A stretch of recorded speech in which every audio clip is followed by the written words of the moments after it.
에, 이제 역대 불을 좀 뒤에 불을 좀 꺼주시고요. 이제 우리가 역대상을 읽게 됩니다. 마이크를 좀 주시겠습니까?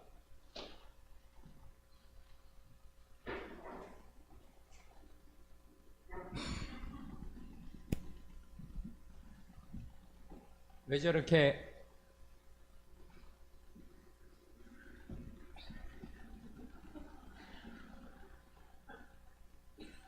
우리 축구 선수 했던 분이 방송실에서 봉사하는데 운동장을 넓게 안 쓰네요.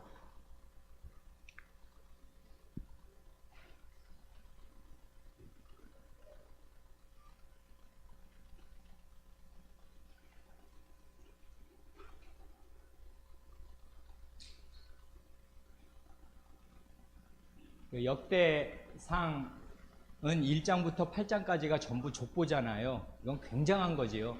그러니까 성경 8장이 쭉 족보로 기록되어 있는 것은 정말 굉장한 것입니다. 그런데 역대상 8장에 나오는 족보를 아주 간단하게 이제 2장의 그림으로 요약할 수 있습니다. 이건 이번에 처음 이제 만든 건데요. 이렇게 됩니다. 1장은요, 여기 2장 1, 2절까지인데, 1장은 아담, 노아, 아브라함, 이 사람들이 사실은 말하자면 조상이라고 할 수 있지 않습니까? 아담은 온 인류의 조상이고, 셋, 에노스, 마할랄레 이렇게 쭉 나가면, 요 첫 인류가 사실은 다 멸망합니다. 홍수에 다 죽잖아요. 그래, 그 다음 노아와 셈, 함, 야벳 네 남자와 부인들 8사람만 사니까 결국은 이 노아는 둘째 아담과 비슷한 존재입니다. 인류의 중시조라고요. 그러니까 결국 인류는 아담에서 나왔지만 사실은 노아와 셈, 함, 야벳으로부터 퍼져나간 것입니다. 그런데 이 족보를 보면 이 1장 4절이 이렇게 돼 있잖아요. 노아와 셈, 함, 야벳. 그런데 성경 족보를 기록하는 방식이 그렇습니다. 창세기가 그런데요. 창세기도 그런데 많은 경우에 족보는요. 성경 족보는 이렇게 이름을 맨 처음에 기록해 놓은 다음에 덜 중요한 사람부터 족보를 써나갑니다. 그래, 노아, 셈, 함, 야벳 이렇게 써놓고 나서 실제로 족보를 기록하는 것은 야벳, 함을 먼저 기록하고요. 그 다음에 정말 중요한 이 셈의 족보를 중요한 사람 맨 마지막에 기록합니다. 셈 밑으로 쭉 가서 이제 27절에 가면은 드디어 이제 아브라함이 나오고요. 아브라함의 아들 이삭과 이스마엘이 나온 다음에 그 다음에 누구 족보가 나올까요? 당연히 이스마엘 족보가 먼저 나옵니다. 그러고 나서 이제 이삭의 두 아들 에서와 이스라엘이 있다고 나오고, 그러면 누구 족보부터 기록할까요? 1장을 보면 에서의 족보가 먼저 나옵니다. 이런 식으로 1장이 쭉 흘러가요. 그래 이제 이삭의 아들 야곱, 이스라엘의 12아들이 2장 1, 2절에 쭉 나옵니다. 그런데 그 다음으로 가면 맨날 패턴이 똑같으면 재미없잖아요. 조금 달라집니다. 그 다음 그림. 이건 지난 2년 전에 우리가 한번 본 거지요. 2, 3, 4, 5, 6, 7, 8장의 족보인데요. 아까 우리 2장 1, 2절에서 이스라엘의 12아들을 쫙 열거했지 않습니까? 그 12아들 중에서 이제는 중요한 사람을 중심적으로 기록합니다. 그게 누구냐 하면 유다라고요. 여기 절수가 그걸 너무나 잘 말해주지 않습니까? 2, 3, 4장을 거의 4장은 물론 43절까지 있는데 2장 거의 전부, 3장 전체, 그리고 4장 대부분을 유다 지파의 족보가 채웁니다. 무려 101절이에요. 한 지파가 101절 동안 이제 이 족보가 지면을 받는다고요. 그 다음에 이 절수로만 보면 그 다음 루벤, 갓, 므낫세 반지파, 요단 동편을 차지했던 그 지파들은 다 합쳐서 26절밖에 안 돼요. 그러니까 이거는 유다 지파에 비하면 이거 한 지파고 여기는 지금 두 지파 반이잖아요. 그런데 두 지파 반 합친 게 26절인데 한 지파가 101절이나 된다고요. 그 밑에 시므온은 유다를 도운 지파입니다. 그리고 유다 지파에 원래 섞여서 나중에 살게 됩니다. 그래서 유다 지파에 딸려서 20절 정도를 할애받습니다. 그 다음 중요한 게 6장으로 가면 레위 지파지 않습니까? 레위 지파는 6장 전체를 받으면서 81절, 굉장히 많은 이 절수를 할애받습니다. 이 족보의 한 가운데 있어요. 그러고 나면 7장으로 가면 이 모두 40절 동안 이런 지파들, 이사갈, 베냐민, 납달리, 므낫세 반지파, 여기 반 나오고 반은 여기에 그 다음에 에브라임 지파, 이건 모두 북이스라엘을 차지하고 있었던, 여긴 지금 남유다지 않습니까? 여기 남쪽에 이 유다와 시므온이 삽니다. 그리고 이제 북이스라엘에 요런 지파들이 삽니다. 요런 지파들은 다 합쳐서 40절입니다. 희한한 거는 베냐민 지파가 여기에 일부 나오고 여기에 중점적으로 나옵니다. 여기 8장은 모두 40절인데 베냐민 지파 한 지파에 할애됩니다. 그러니까 이 간단히 볼 때 지금 아까 1장 아담에서부터 이제 그 당시 바벨론 포로에서 돌아온 때까지를 다루는데요. 요 8장까지 쭉 족보에서 중심되는 지파가 어디냐면은 유다와 베냐민 그리고 그 가운데 있는 레위입니다. 왜 그러냐면 유다 지파와 베냐민 지파와 레위 지파가 바벨론에서 돌아와서 예루살렘에서 성전을 짓는데 가장 중심적으로 헌신한 지파가 되기에 그렇습니다. 그러니까 이 족보는 그러니까 그냥 뜻없이 그냥 무작정 적어 내려간 재미없는 족보가 아니라요. 분명한 의도를 가지고 적어 나가는 것입니다. 그 시대에 필요한 일이 뭔가, 그 시대에 중심되게 하나님께 쓰임받은 사람들이 누군가를 생각하면서 지금 적어 나가는 것입니다. 이 절수를 보면 알 수 있어요. 금세 알 수 있습니다. 그래 이제 우리 8장까지 족보를 읽으시느라고 애를 많이 쓰셨는데 기억할 것은 그것입니다. 유다 지파, 레위 지파, 베냐민 지파가 대단히 중요하다. 여기까지는 우리 2년 전에 처음 읽을 때 우리가 생각한 거지 않습니까? 그런데 그것만 생각하면 뭐 발전이 있겠어요? 다시 이제 조금 더 자세히 읽는 거지요.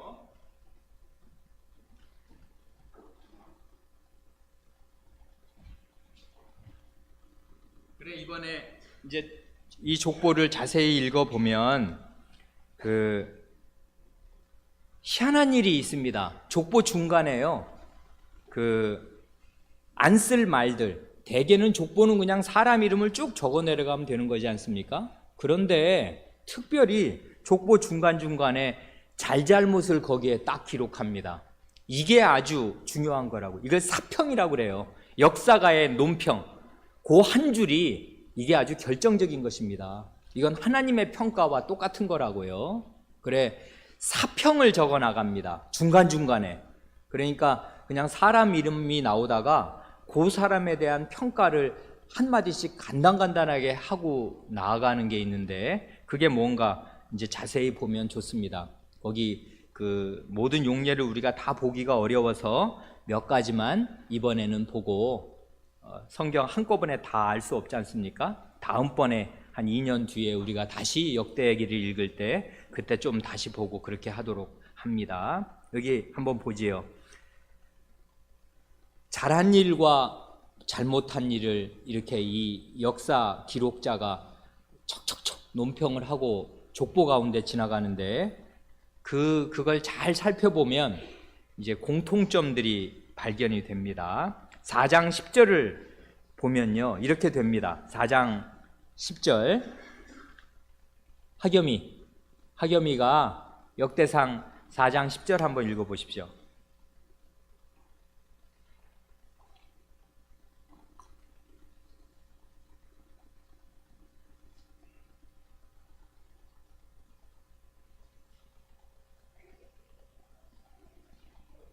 역대상 4장 10절. 야베스가 이스라엘 하나님께 아뢰어 가로되 원컨대 주께서 내게 복에 복을 더하사 나의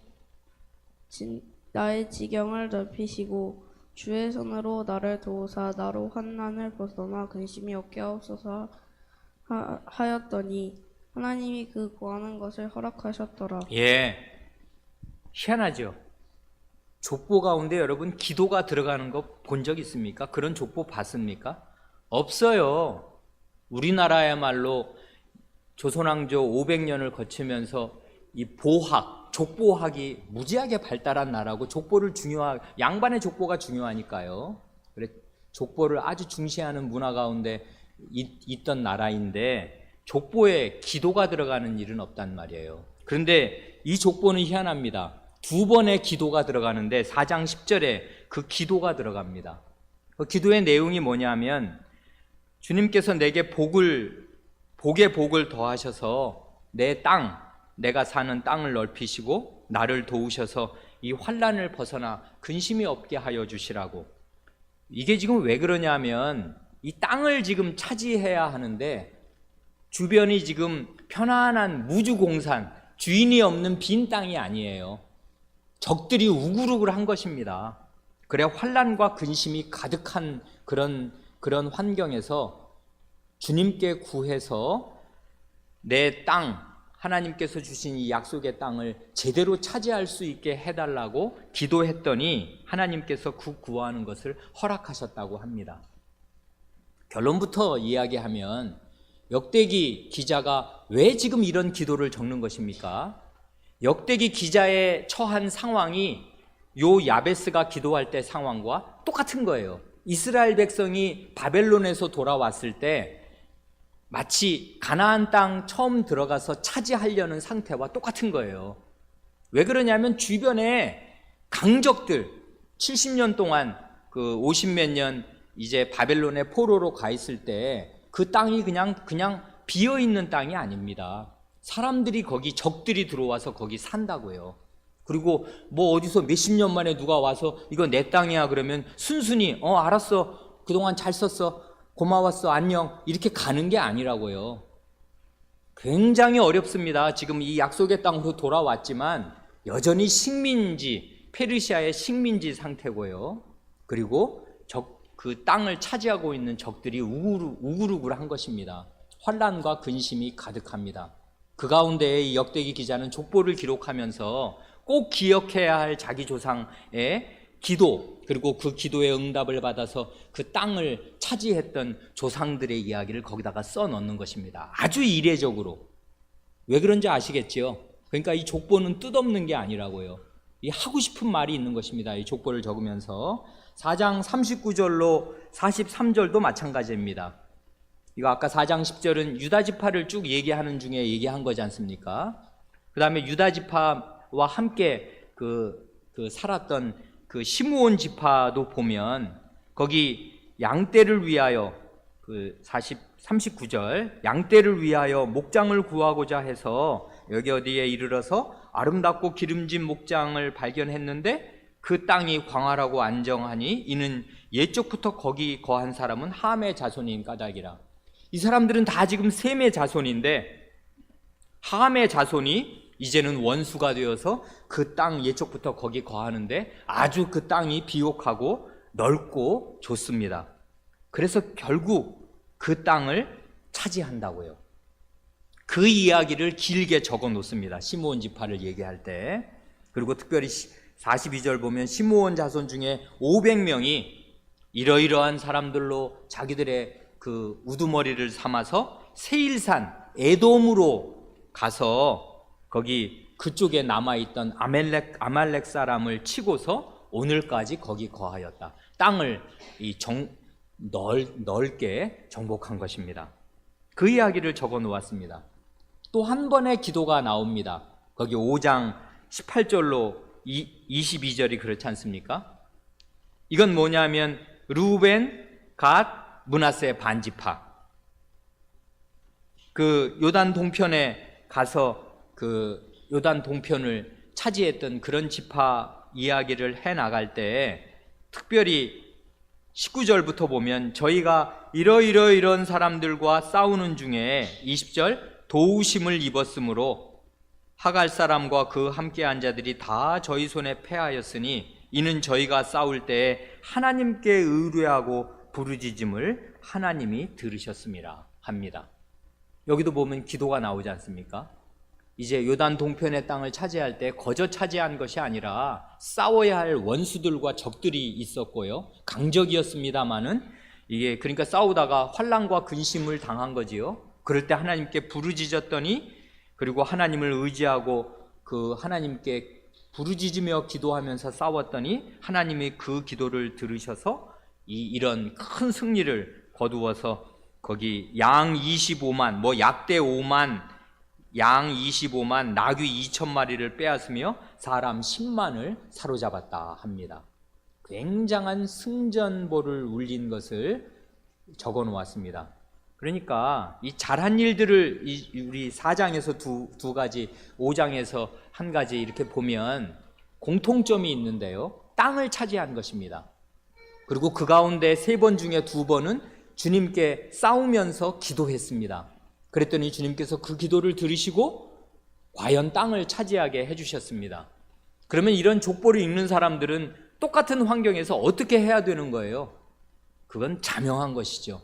족보를 읽으면서 그 아담 이래 오늘까지 내려오는 족보를 쭉 읽으면서 교훈을 받는 것입니다. 아, 우리가 처한 상황은 대단히 어렵다. 그러나 우리가 역사의 중심이다. 아담 이래로 온 인류가 뻗어오는 동안에 여기까지 왔는데 이 역사의 중심은 바로 우리 한 줌밖에 안 되는 우리에게 인류 역사의 중심이 있다. 그런데 우리는 대단히 어렵다. 그러니 어떻게 할 것인가? 하나님 앞에 기도해서 이 하나님께서 우리 조상들에게 주신 이 약속의 땅을 차지해야 한다 하는 메시지를 족보에 싹 넣어서 기록하는 것입니다. 그러니까 이게 괜히 사람 이름만 쭈루루 적은 책이 아니다 그것입니다. 아주 현실의 어려움, 현실의 문제를 잘 보면서 그 현실의 인식을 가지고서 이 현실에 대한 그 문제점, 지금 문제가 뭔가 이걸 어떻게 해결해야 되나 하는 걸 생각하면서 인류 역사를 처음부터 자기 그 닥친 그날까지를 살핀 것입니다. 그 중에서 중요한 것들을 꼽은 것입니다. 반면에 잘못한 얘기들 많습니다. 그건 뭐 뻔한 얘기예요. 왜냐하면 왜 지금 이 사람들이 이렇게 어렵게 됐는데요? 왜 남의 나라에 포로로 잡혀갔다가 지금 이 몇만밖에 안 되는 그 쪼그라든 사람들이 이 땅에 와서 이 적들이 우글우글한 가운데 이렇게 지금 소수로 있게 되었는데요. 그건 죄를 많이 지었기 때문입니다. 하나님을 떠났고 하나님을 버렸고 우상을 숭배했기 때문입니다.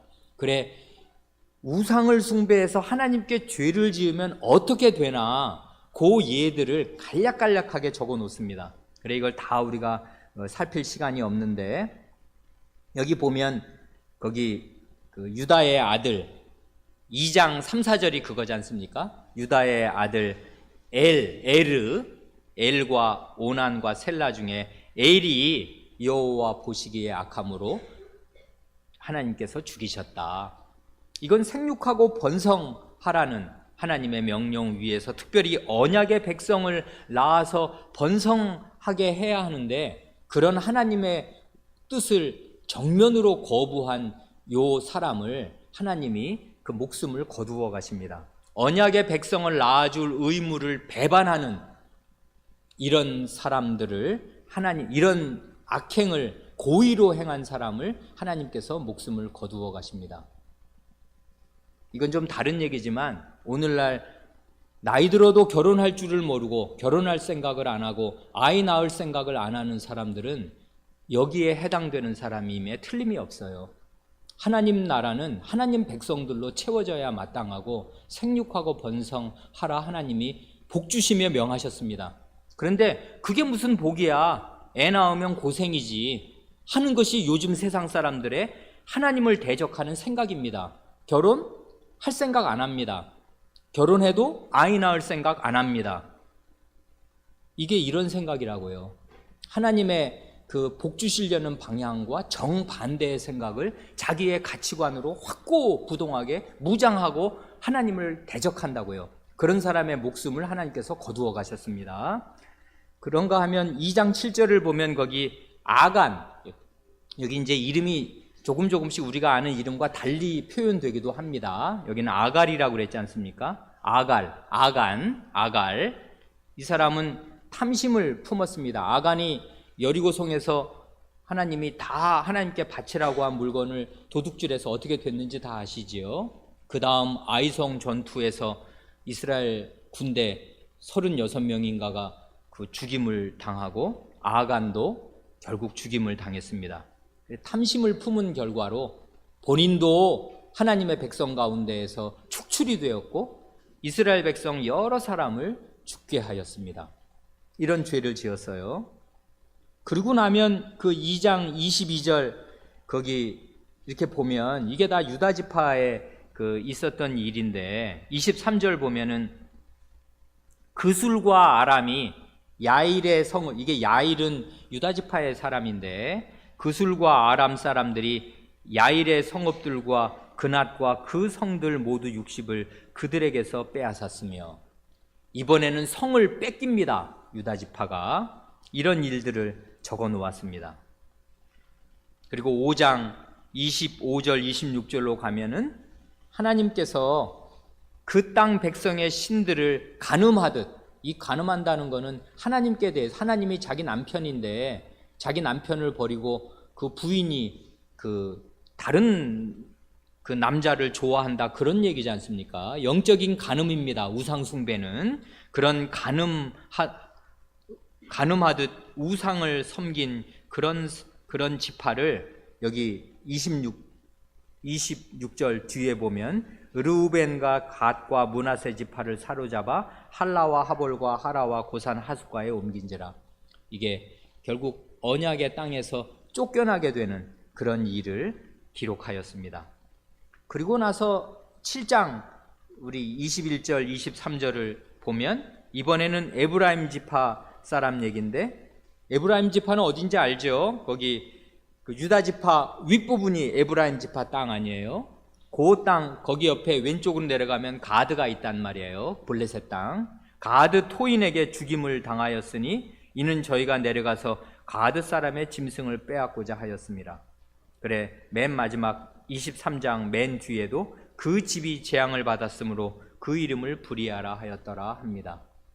이제 책을, 이 성경, 이 주어진 구절들을 다 읽어온 줄로 믿고 그 전제 위에서 빨리빨리 지나갔습니다. 이 예들을 쭉 살피면 공통점이 있어요. 그건 뭐냐면 범죄하거나 우상을 섬기면 약속의 땅에서 쫓겨나든지 아니면 죽임을 당해서 그 땅에서 영구적으로 추방됩니다. 하나님의 땅, 하나님의 약속의 땅에 있지 못하게 됩니다. 그리고 범죄하거나 믿음이 없으면 하나님께서 땅을 주셨어도 그 땅을 차지하지 못하고 빼앗깁니다. 그런 얘기들을 이 족보 가운데 주로 많이 기록해 놓았어요. 땅 빼앗긴 얘기들, 혹은 그 땅에서 축출된 이야기들을 적어 놓았습니다. 뭘 지금 교훈하는 것 같습니까? 이 족보를 읽고, 이건 이스라엘 역사이기 때문에 이스라엘 사람들은 대개 아는 이야기거든요. 근데 아는 이야기 중에 이분이 사람 이름을 적어 내려가다가 그 사람의 잘잘못을 적어 놓은 부분들이 이렇게 중간중간 박아 놓았는데, 그거를 척척 볼 때마다 마음에 섬찟섬찟 놀라는 것들, 경계를 받는 것들이 있습니다. 그게 뭐겠습니까? 이렇게 되면 하나님 앞에서 죄를 짓고 우상을 섬기고 그렇게 되면 이 땅을 차지하지 못할 뿐만 아니라 차지한 땅도 뺏긴다 하는 것입니다. 혹은 이 땅에서 축출됩니다. 목숨을 거두어 가신다고요, 하나님께서. 결정적인 게 결국은 이 땅에서 살지 못하게 하고 다른 땅으로 그냥 산지사방 노예로 흩어버리신 일이지 않습니까? 그래 이제 다시 돌아왔습니다. 그러니 어떻게 할 것인가 하는 것을 과거 역사 가운데 잘한 일, 잘못한 일을 이렇게 콕콕 집어서 교훈을 하여 주는 것입니다. 그러니 이스라엘 역사는요, 심지어 가장 건조하게 보이는 족보라도 교훈의 책입니다. 역사의 교훈이라고요. 이걸 잘 받아야 합니다. 그만큼 하고요. 그 다음 신약으로 가지요. 갈라디아서입니다. 4장부터 6장까지. 이번에 우리 신약은 일주일에 넉 장, 혹은 한 성경이 6장밖에 없으면 그 석 장씩 아주 좀 옛날보다는 거의 2배로 자세하게 보는 중입니다. 이거 한번 읽어보지요. 갈라디아서 4장 1절부터 3절까지 먼저 시연이가 한번 읽어보십시오. 내가 또 말하노니 유업을 이길 자가 모든 것의 주인이나 어렸을 동안에는 종과 다름이 없어서 그 아버지의 정한 때까지 흑연인과 정치기 아래 있나니 이와 같이 우리도 어렸을 때에 이 세상 초등학문 아래에 있어서 종노릇 하였더니. 9절 한번 읽어보실래요? 이제는 너희가 하나님을 알 뿐더러 하나님의 아신 바 되었거늘 어찌하여 다시 약하고 천한 초등학문으로 돌아가서 다시 저희에게 종노릇 하려 하느냐. 여기 보면 3절에 보면 우리도 어렸을 때 이런 말이 어렸을 때라는 말이 나오기도 하고, 여기 이 세상 초등학문, 그리고 9절에 가면 약하고 천한 초등학문, 이런 말이 나오네요. 이걸 지금 물어봤지 않습니까? 이 말 무슨 말인가? 이건요, 우린 지금 아까 우리 구약을 읽을 때는 역대기의 족보를 아담서부터 그냥 순식간에 8장 읽으면 성경 긴 것 같지만 아담 때부터 바벨론 포로 귀환 때까지 그 역사는 얼마예요? 몇천 년일 거 아니에요. 그 몇천 년 역사를 사람 이름만 쭉쭉쭉쭉쭉 적어 나가면서 아버지, 아들, 아들 밑에 또 아들, 그 아들, 그 아들 이렇게 이름만 적어 나가면서 쫙 기록해서 그 족보로 역사를 요약한 것입니다. 그런 방식으로 역사를 요약할 수도 있고요. 이 바울 사도가 구약과 신약의 전 역사를 요약하는 방식이 이것입니다. 이분이 아주 희한한 방식으로 이 역사를 요약하는데, 사도는 역시 그리스도의 사도라 좋은 선생님입니다. 아주 굉장히 훌륭한 방식으로 역사를 설명하는데 이렇게 설명합니다. 사도는 지금 로마 시대 사람이었지 않습니까? 로마 시대 때 관습, 누구나 알고 있는 관습을 들어서 구약과 신약의 역사를 이렇게 비유적으로 설명합니다. 어떤 거냐 하면 로마 시대에는 이랬습니다. 로마에 귀족이 있습니다. 귀족은 옛날에 장원이 있어요. 큰 자기 농장이 있다고요. 그래 이제 그 장군 같은 사람은 큰 전쟁에서 승리를 거두고 나면 그 전쟁 포로들을 노예로 막 수십 명씩 받습니다. 상으로 받기도 하고 돈으로 사기도 하고. 그래서 그 농장을 이제 다 그 농사를 짓는 것입니다. 무슨 농사든지 간에. 그래 큰 부자입니다. 그런데 그 귀족에게 아들이 있어요. 응애 하고 태어났습니다. 어리잖아요. 그리고 얘가 이제 돌 지나서 아장아장 걸어다니기 시작하면 얘는 이 집의 상속자입니다. 이 귀족, 로마 귀족의 아들이라고요. 그러니까 나중에 이 집을 물려받을 텐데, 로마의 관습이 어떠냐면 얘가 법적인 성인이 될 때까지, 예를 들면 우리 나이로 하면 한 20살 정도 될 때까지는요, 누구에게 얘를 맡기냐 하면 노예 중에서 선생이 될 만한 사람에게 얘를 교육을 맡깁니다. 왜냐하면 왜 노예한테 맡겨? 선생이 많은데. 안 그렇습니다. 노예가요, 바보 같은 사람들이 아니에요. 딴 나라에서 학자를, 그 나라를 정벌 하고 잡아오면 그 학자가 이 나라 로마로 오면 노예가 되는 거잖아요. 그거 원래 지식이 이 노예로 잡아온 그 장군보다 더 많습니다. 그런 사람들이 노예 중에 있다고요. 아주 똑똑한 그런데 신분이 노예입니다. 그런 자기 노예들 중에서 괜찮은 아주 똑똑한 그런 사람 딱 데려다가 자기 아들의 말하자면은 가정교사로 삼는 것입니다. 그래, 그게 누구냐 하면은 여기 2절에 나오는 후견인과 청지기입니다. 청지기 아래에 자기 아들을 딱 맡겨요. 그러면 어떻게 되냐면 이 청지기는 신부는 노예지요. 그 다음에 그 어린 아들은 서너 살짜리 아들은 주인의 아들이니까 나중에 주인이 될 사람인데요. 이 청지기가 어떻게 다루냐 하면 굉장히 엄하게 다룹니다. 왜냐하면 이걸 사람을 만들려고요. 로마의 모든 법도 이런 거를 잘 익히도록, 그 다음에 기본적인 걸 익힐 수 있는 학문을 익히도록 공부 엄청나게 시키고 아주 엄하게 다룹니다. 심지어는 매도 때립니다. 그런 걸 다 주인이 허락한다고요.